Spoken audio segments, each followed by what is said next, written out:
Baik, Assalamualaikum warahmatullahi wabarakatuh. Kembali lagi bersama saya Dani Titik JR. Oke, kali ini adalah video yang kedua. Pertanyaan yang kedua ini adalah tentang bagaimana mengatasi kondisi ekonomi pasca pandemi COVID-19 menurut Anda. Kebijakan apa yang perlu diperhatikan pemerintah untuk memulihkan ekonomi? Wow, pertanyaannya sangat mendebarkan ya. Ini pertanyaannya nggak bisa di copy paste ini. Ini harus nalar. Oke, ini pandangan saya ya untuk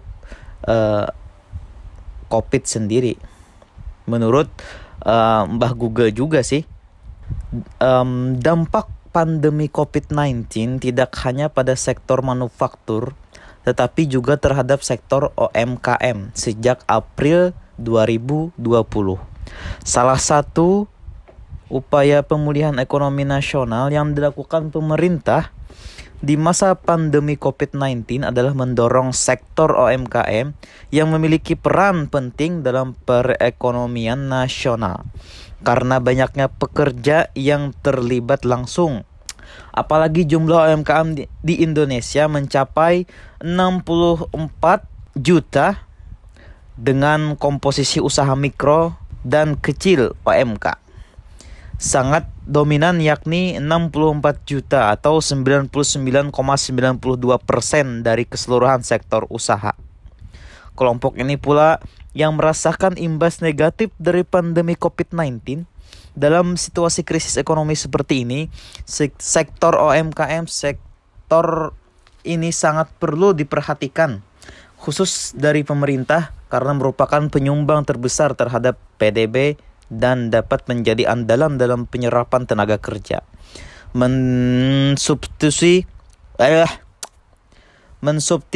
produksi barang konsumsi atau setengah jadi, apalagi di tengah sentimen positif bahwa kondisi perekonomian tahun ini akan membaik, membuat sektor UMKM harus bisa memanfaatkan momentum pertumbuhan ekonomi saat ini untuk dapat pulih. Baik, saya akan sedikit paparkan kondisi UMKM pada masa pandemi COVID-19. Berdasarkan hasil survei dari KIC atau Kata Data Insights Center yang dilakukan terhadap 206 pelaku UMKM di Jabodetabek ya. Mayoritas UMKM sebesar 82,9% merasakan dampak negatif dari pandemi ini dan hanya 5,9% yang mengalami pertumbuhan positif. Kondisi pandemi ini bahkan menyebabkan 63,9% UMKM yang berdampak mengalami penurunan omset lebih dari 30%. Hanya 3,8% UMKM yang mengalami peningkatan omset. Survei KIC tersebut juga menunjukkan para UMKM melakukan sejumlah upaya untuk mempertahankan kondisi usahanya. Mereka melakukan sejumlah langkah efisiensi seperti menurunkan produksi barang, mengurangi jam kerja, jumlah karyawan, saluran penjualan, pemasaran. Meskipun begitu, ada juga UMKM yang mengambil langkah sebaliknya, yaitu menambah saluran pemasaran sebagai bagian strategi bertahan. Lalu bagaimana solusi dan tantangan pemulihan UMKM untuk saat ini? Salah satu solusi penting pemulihan UMKM adalah intensif bagi UMKM melalui program pemulihan ekonomi nasional atau PEN. Pemerintah pusat di 2020 dan dilanjutkan di 2021. Hasilnya adalah sebagian sektor informal dan UMKM dapat bertahan menghadapi dampak pandemi COVID-19. Artinya tidak mengalami krisis yang sangat berat dibandingkan beberapa industri besar. Selain itu, program ini diharapkan dapat membantu menekan penurunan pemutusan hak kerja atau PHK pada UMKM. Pasalnya banyak yang di-PHK.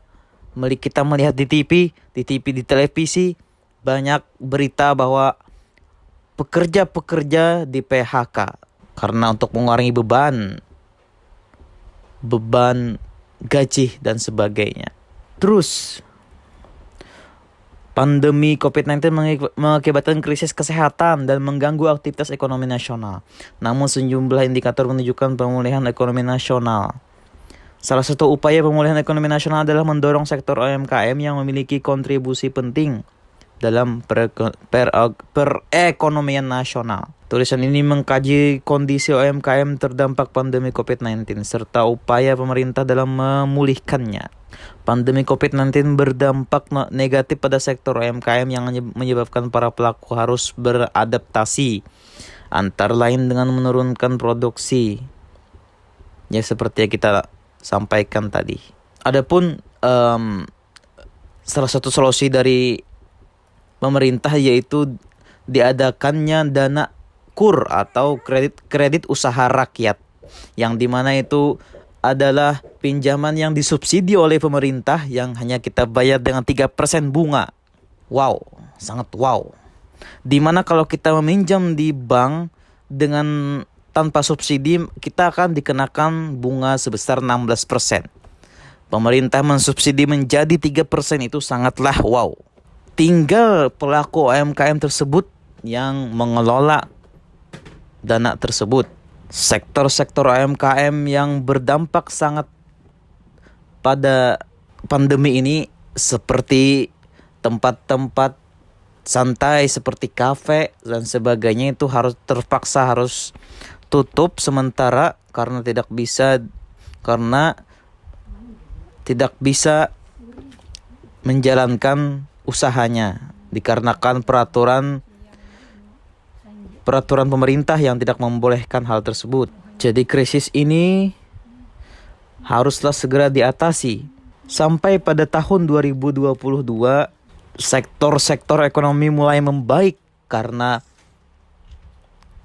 pandemi COVID-19 mulai menurun dan orang-orang pun sudah divaksinasi. Hampir 60% masyarakat Indonesia sudah divaksinasi. Jadi kita harus senantiasa mendukung program-program yang mana itu adalah program yang ditujukan untuk rakyat, demi rakyat, dan bagi rakyat. Begitulah. Jadi dampak pandemi COVID-19 ini memanglah sangat merugikan, namun di sisi lain juga ada hikmahnya begitu. Karena setiap cobaan pasti ada hikmahnya ya. Begitu pula pandemi kita saat ini. Mudah-mudahan pandemi COVID-19 ini segera berlalu sehingga kita negara Indonesia bisa merasakan menghirup udara segar tanpa harus memakai masker lagi. Begitulah harapan kita kira-kira. Semoga usaha-usaha mikro, makro, menengah semuanya jalan, semuanya tentram. Jadi menurut saya hal yang perlu diperhatikan pemerintah dalam memulihkan ekonomi adalah mendorong sekuat-kuatnya pelaku usaha mikro, makro, menengah semuanya untuk lebih didukung lagi kegiatan tersebut. Karena disitulah kita dapat mengurangi angka pengangguran, mengurangi tingkat kriminalitas dan sebagainya. Semakin sedikit pengangguran, semakin sedikit kriminalitas yang terjadi. Jadi itu yang pertama yang harus diperhatikan pemerintah saat ini. Oke, saya Muhammad Ridani, Salahillah, mohon maaf. Wassalamualaikum warahmatullahi wabarakatuh.